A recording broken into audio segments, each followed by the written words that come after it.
오늘 이 새벽 함께 본 하나님의 말씀은 우리 디모데전서 1장의 말씀입니다. 디모데전서 1장 12절 말씀부터 우리 마지막 20절까지의 말씀을 우리 저와 여러분이 한 절씩 교독하시고 마지막 20절은 함께 읽도록 하겠습니다. 디모데전서 1장 12절로 20절 말씀입니다.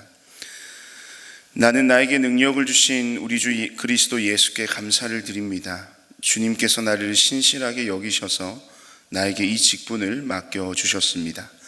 내가 전에는 회방자요, 박해자요, 폭행자였습니다. 그러나 그러한 행동은 내가 믿지 않을 때에 알지 못하고 한 것이므로 하나님께서 나에게 자비를 베풀어 주셨습니다. 우리 주님께서 나에게 은혜를 넘치게 부어주셔서 그리스도 예수 안에서 얻는 믿음과 사랑을 누리게 하셨습니다. 그리스도 예수께서 죄인을 구원하시려고 세상에 오셨다고 하는 이 말씀은 믿음직하고 모든 사람이 받아들일 만한 말씀입니다. 나는 죄인의 우두머리입니다. 그러나 하나님께서는 나에게 자비를 베푸셨습니다. 그 뜻은 그리스도 예수께서 끝없이 참아주심에 한 사례를 먼저 나에게서 드러내 보이심으로써 앞으로 예수를 믿고 영생을 얻으려고 하는 사람들의 본보기로 삼으시려는 것입니다. 영원하신 왕, 곧 없어지지도 않고 보이지도 않는 오직 한 분이신 하나님께 존귀와 영광이 영원 무궁토록 있기를 빕니다. 아멘. 아들된 디모데여, 이전에 그대에 관하여 내린 예언을 따라 내가 이 명령을 그대에게 내립니다. 그대는 그 예언대로 선한 싸움을 싸우고 믿음과 선한 양심을 가지십시오. 어떤 사람들은 선한 양심을 버리고 그 신앙생활에 파선을 당하였습니다. 함께 읽습니다. 그렇게 된 사람 가운데 두 사람이 바로 후메네오와 알렉산더입니다. 나는 그들을 사탄에게 넘겨주었습니다. 그것은 내가 그들을 응징해서 다시는 하나님을 모독하지 못하게 하려고 한 것이었습니다. 아멘.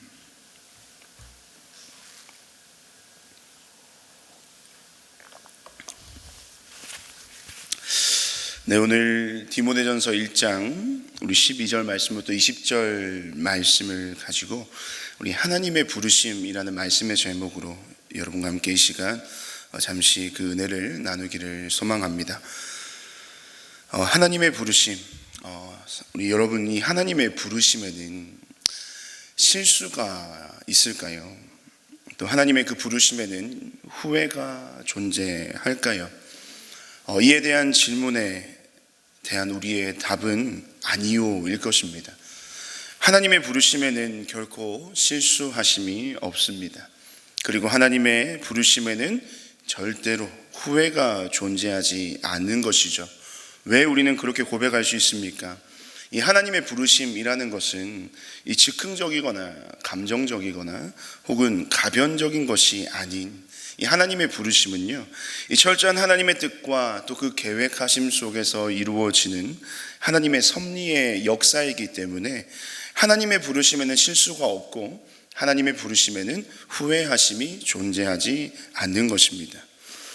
이와 같은 사실을 오늘 본문의 저자인 이 사도 바울이 디모데에게 쓰는 편지 가운데 이와 같은 사실을 우리에게 증거해내고 있는 본문이 바로 오늘 디모데전서 1장 12절 말씀부터 20절까지의 말씀입니다. 오늘 본문을 통해서 바울은 고백합니다. 우리 12절 후반부에 보시면 이렇게 고백하죠. 주님께서 나에게 직분을 맡겨주셨습니다 라고 하는 이 바울의 고백이 있습니다. 여기서 이 직분이라는 단어는요, 헬라어로 디아코니아라는 단어를 사용합니다. 근데 이 용어의 뜻은요, 이 직분도 있지만 이 직무 혹은 임무라는 의미로 번역이 되면 사실 오늘 본문 가운데는 더 부드럽게 번역이 될 수가 있습니다. 그래서 이 직무, 이 바울은 자신을 이 하나님의 직무를 맡은 자로 소개합니다. 이것을 오늘 우리의 묵상의 방향과 조금 맞춰서 다시 한번 해석을 해보면 이 바울은 자신을 하나님의 뜻을 이루기 위해 하나님의 부르심을 입은 자로 자신을 소개하고 있다는 겁니다. 이러한 바울의 고백 가운데 이 하나님의 부르심에 대한 우리의 묵상이 한번 필요한 것입니다. 그런 바울의 고백 속에서 우리에게 나타나는 하나님의 부르심, 바울을 하나님께서 부르실 때에 그 하나님의 부르심에 대한 중요한 두 가지의 특징이 오늘 본문 말씀 가운데 나타나고 있습니다. 먼저 이 첫 번째 이 하나님의 부르심의 특징은 과거를 묻지 않는다는 것인데요. 우리 13절의 말씀을 우리 함께 한 번 더 한 목소리로 읽었으면 좋겠습니다. 13절입니다. 내가 전에는 회방자요, 박해자요, 폭행자였습니다. 그러나 그러한 행동은 내가 믿지 않을 때에 알지 못하고 한 것이므로 하나님께서 나에게 자비를 베풀어 주셨습니다. 아멘. 13절 말씀을 고백합니다. 바울을 부르신 하나님의 그 부르심의 첫 번째 특징은 과거를 묻지 않는다고 했습니다. 13절 서도에 보시면 내가 전에는, 바로 과거의 바울의 모습인 거죠. 내가 전에는 회방자요, 박해자요, 폭행자였다라고 합니다. 이 말씀 구절은 이미 저와 여러분이 잘 알고 있듯이 바울이 다메섹 도상에서 하나님 예수 그리스도를 만나기 이전의 삶의 모습에 대한 자기 고백입니다. 복음을 전하며 주님의 몸된 교회를 세워갔던 바울에게 있어서 이전 과거의 삶에 대한 공개적인 이와 같은 고백, 여러분 쉽지 않는 고백일 겁니다. 하지만 그가 그럼에도 불구하고 자신의 과거에 대하여 나는 회방자였고 박해자였고 폭행자였습니다. 예수 그리스도에 관하여 회방자였고 복음에 관하여 박해자였고 믿는 자들을 향하여 폭행자였던 나의 삶이 이전의 나의 삶의 모습이었습니다 라고 고백하는 것입니다. 만약 누군가가 바울의 과거에 대해 그의 삶의 행적에 대해 책 잡는다면 사실 바울은 입이 10개라도 할 말이 없는 그런 사람이었습니다. 지금 그의 모습이 대단하고 위대하고 복음을 따라 복음을 온전히 증거하는 자로 살아가고 있지만 그의 과거의 삶을 돌아본다면 그는 복음을 전하기에는 자격이 불충분한 자로 보여집니다. 또 자격 미달인 것처럼 느껴지는 것이죠. 하지만 그 이후의 고백이 우리에게는 더 많은 은혜가 되는 것입니다. 그러나 그러한 행동은 내가 믿지 않을 때 알지 못하고 한 것이므로 하나님께서 나에게 자비를 베풀어 주셨습니다 라고 고백하는 것입니다. 어떻게 보면 부끄러운 자신의 삶의 과거임에도 불구하고 그것을 많은 사람들에게 공개적으로 고백할 수 있는 이유가 무엇입니까? 그 모든 자신의 비참하고 부끄러운 과거의 삶에 대해서도 하나님께서는 자비를 베풀어 주셨다라는 것입니다.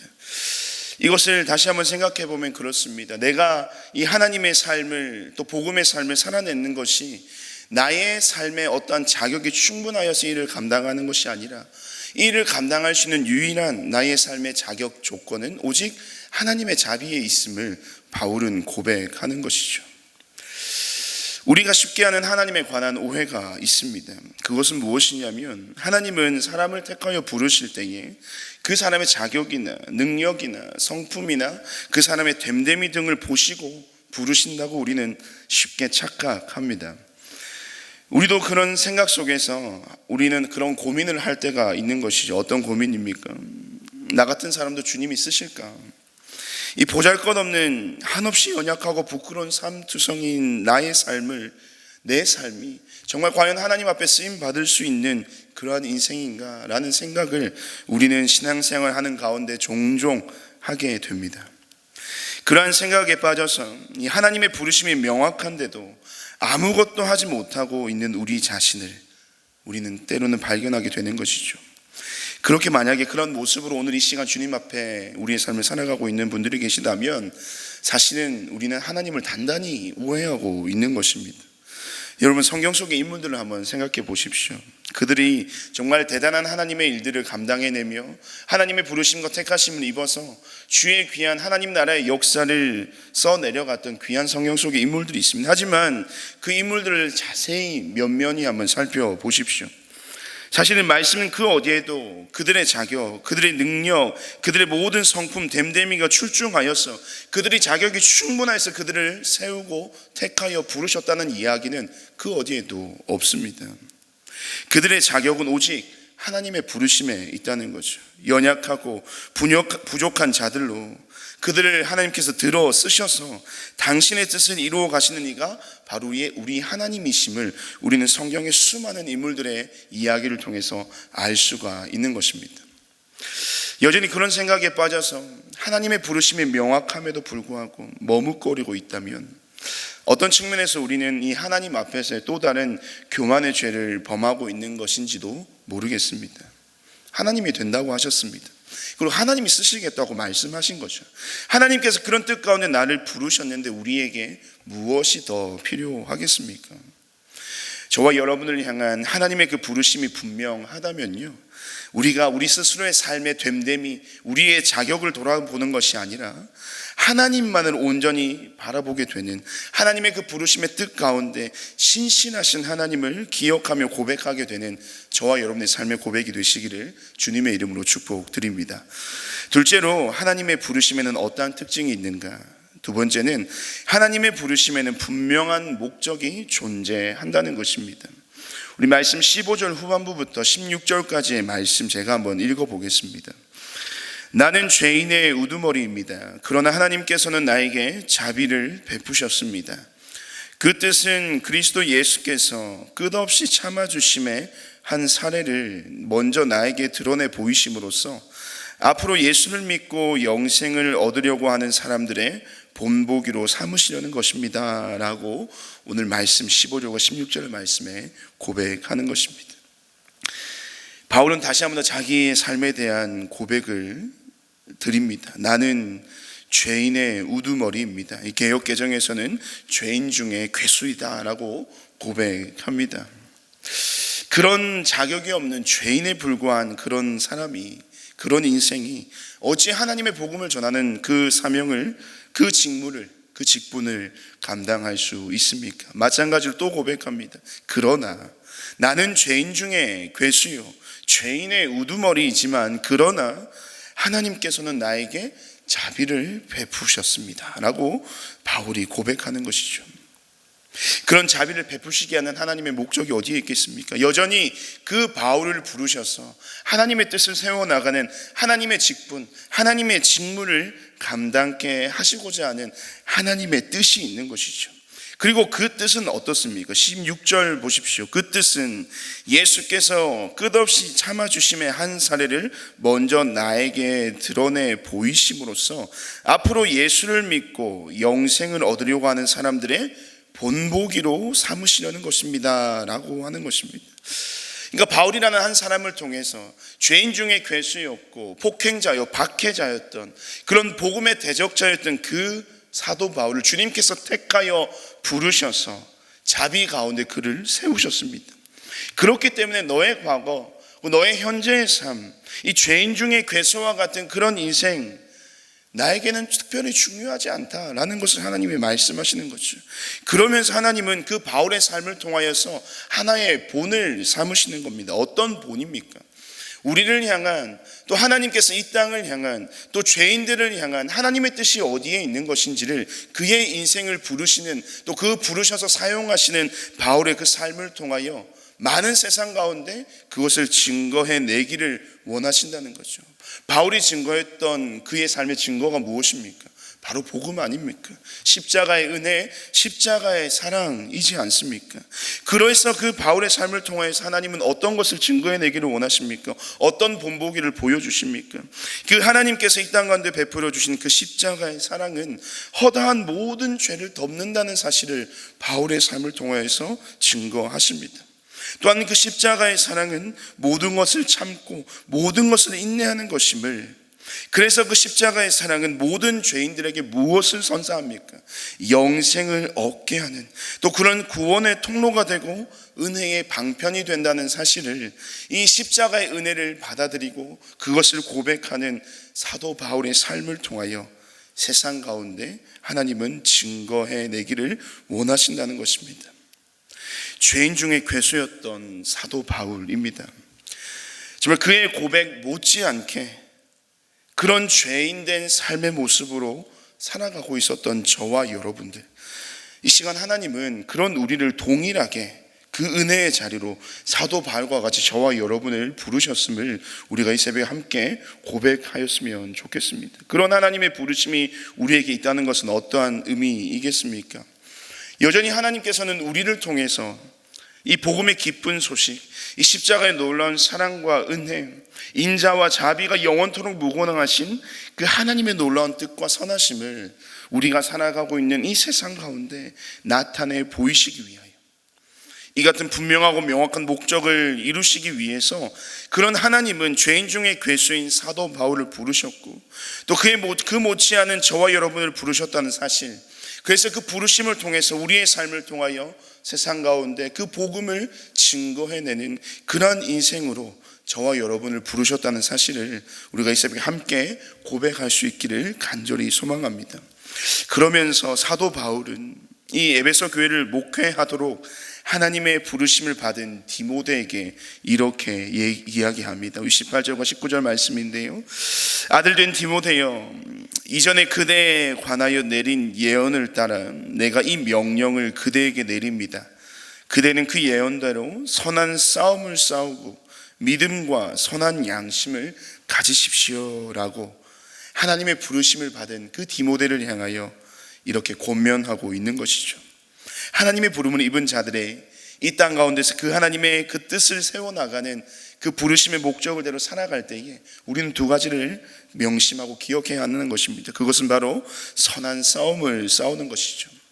하나님의 부르심의 목적을 이루기까지 방해하는 모든 것들이 있을 것입니다. 이 당시에는 디모데에게는 어떤 것들이 있었겠습니까?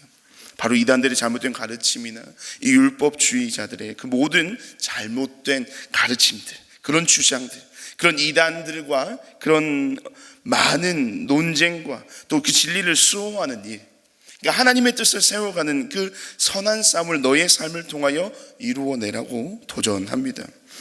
그리고 믿음과 선한 양심을 가지라고 이야기하는 것이죠.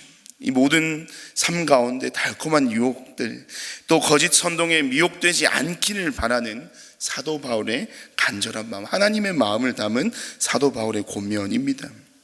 세상이 진리라고 이야기하는 잘못된 가르침들, 어떤 것들이 있겠습니까? 물질 만능주의, 또 성공지상주의, 지적 욕구를 채우는 등등 그러한 모든 세상의 것들로부터 자신을, 그리고 이 교회를, 주님의 나라를, 주의 말씀을 온전히 지켜나갈 것을 이 하나님의 부르심을 입은 디모데에게, 또 하나님의 부르심을 따라 이 땅의 삶을 살아가고 있는 저와 여러분에게 이 시간 동일하게 하나님은 말씀하고 계십니다. 그런 삶을 살아가는 것을 싸움이라고 표현한 이유가 무엇이겠습니까? 그만큼 그런 삶을 세상 가운데 살아낸다는 것은 치열하다는 것입니다. 하지만 그러나 그 싸움을 끝까지 지켜내라고 말씀하고 있습니다. 우리를 부르시니까, 당신을 부르시니까, 그와 또한 사도 바울 자신을 부르시니까 동일한 분이시라면 분명 우리를 부르신 그 하나님은 우리의 삶을 온전히 지키시며 그 모든 선한 싸움 가운데 승리를 맛보게 하실 것임을, 그런 확신을 가지고 사도 바울은 디모데를 향하여, 또한 이 시간 저와 여러분을 향하여 이 새벽 권면하고 있는 것입니다. 사랑하는 성도 여러분, 아니요, 사랑하는 하나님의 부르심을 입은 모든 우리 은혜샘물교회 성도 여러분, 우리 또한 이 믿음과 이 선한 양심을 가지고 이 믿음의 선한 싸움을 이 세상 속 우리들의 삶의 자리에서 온전히 지켜내는 굳건한 하나님 나라의 일꾼들이 되시기를 주님의 이름으로 축복드립니다. 물론 여러분 쉽지 않을 것입니다. 그렇기 때문에 싸움이라고 표현했다는 것이죠. 물론 쉽지 않은 싸움이 될 것입니다. 이 말씀의 기록처럼 이 신앙생활의 파산의 위기도 우리 가운데 분명히 있을지도 모르겠습니다. 하지만 그런 어려움과 위기의 순간마다 이 자신의 삶에 대한 의심이 일어날 때마다 우리는 기억해야 합니다. 저와 여러분을 부르신 하나님을 말입니다. 절대로 실수가 없으시고 결코 후회하심이 없으신 그 하나님을 우리가 우리의 삶 가운데 치열한 이 선한 싸움을 담당하고 있을 그 순간에 그 후회하심이 없는 우리를 부르신 하나님을 기억할 때 우리는 여전히 연약한 우리의 삶을 택하여 들어쓰시는 하나님의 역사를 보게 될 것입니다. 오늘 하루 하나님의 그 부르심을 따라 그 뜻을 온전히 이루어드리는 그런 하나님의 동력자로서의 온전한 하루를 살아내시는 저와 여러분의 하루가 되시기를 주님의 이름으로 축복드립니다. 이 시간 우리 말씀을 기억하며 함께 기도하기를 원합니다. 이 시간 기도할 때에 하나님, 정말 부족하고 이 무익한 저를 택하여 불러주심에 감사를 드린다는 감사의 고백을 함께 드렸으면 좋겠습니다. 또 나를 부르신 하나님의 뜻과 계획하심을 삶 속에서 깨달아 알게 하시고, 또 자격 없는 나를 자격 있는 자로 여기셔서 그렇게 세우고 부르신 하나님의 부르심의 뜻을 따라 오늘도 나의 삶을 온전히 주를 위해 드리는, 주 뜻대로 쓰임받는 나의 하루의 삶이 되게 하여 주시옵소서라고 우리 말씀을 기억하며 함께 기도하시고요. 오늘은 특별히 이 나라와 또 우리 모든 선교사님들을 위해서 함께 기도하는 날입니다. 먼저는 이 대한민국 땅을 위해서 함께 기도했으면 좋겠습니다. 이 대한민국 땅을 하나님께서 긍휼히 여겨주시도록 기도합시다. 분열과 또 비방의 이 악한 영이 이 땅 가운데서 떠나가게 하시고, 이 주 안에서 하나 되고 연합되는 하나님 나라의 역사가 이 땅 가운데 일어날 수 있도록, 모든 이 정치와 경제와 사회와 외교와 문화의 모든 영역 속에서 이 믿는 자들을 통해서 그곳에 하나님의 공의와 하나님의 정의가 온전히 실현될 수 있도록 하나님께서 모든 위정자들을 붙들어 달라고 기도해 주시고요. 또 특별히 지금 태풍이 북상 중이라고 합니다. 많은 걱정과 염려들이 있는데 이 땅의 수해 피해가 또 일어나지 않도록, 그 모든 피해가 최소화가 될 수 있도록 하나님께서 이 대한민국 땅을 안전하게 지켜달라고 우리 나라를 위해서 기도해 주시고요. 또 지금도 정말 이름도 없이 빛도 없이 수고하시는 우리 모든 선교사님들의 사역을 두고 함께 기도했으면 좋겠습니다. 그 모든 사역을 통해 하나님의 나라가 세워지고 하나님의 귀한 복음의 열매들이 맺혀지는, 그래서 모든 하나님의 그 나라의 귀한 사명을 감당하는 우리 선교사님들의 사역 가운데 하나님께서 필요를 더해 주시고 채워 주셔서 그들의 사역을 통하여 하나님 나라가 확장될 수 있도록 우리 선교사님들의 모든 선교의 현장을 두고 함께 기도해 주시고요. 마지막으로는 우리 교회 일정이 있습니다. 교육부사 여름 사역이 이제 2개가 남았습니다. 우리 초등부 이번 주 토요일부터 주일까지 여름 성경학교를 가지고요. 우리 청년부는 18일부터 20일까지 여름 수련회를 준비하고 있습니다. 우리 모든 우리 다음 세대 여름 사역이 끝까지 하나님의 은혜 가운데 이루어지며, 특별히 다음 세대들이 말씀으로 온전히 새롭게 세워지는, 하나님을 인격적으로 만나는 여름 사역의 현장이 되게 달라고 이 시간 기도해 주시고요. 또 예수 영접 모임이 8월 26일에 있습니다. 영혼을 구원하여 제자 삼는 이 일이 계속해서 우리 안에 일어날 수 있는 귀한 역사들이 일어나게 하시고, 특별히 예수 영접 모임을 통하여 하나님께서 택하여 부르신 귀한 구원받을 자들이 그 자리에 나와 복음을 듣고 주님 앞에 나와 구원의 놀라운 감격을 누릴 수 있는 그 하나님의 복음의 역사의 현장이 될 수 있게 해달라고 우리 이 시간 함께 한번 말씀을 기억하며 또 나라와 선교사님들을 위하여 교회 모든 일정을 두고 함께 합심하여 기도하시고, 우리 각자 개인의 기도 제목으로 자유롭게 기도하시고 돌아가시길 바랍니다. 우리 함께 합심하여 기도하겠습니다.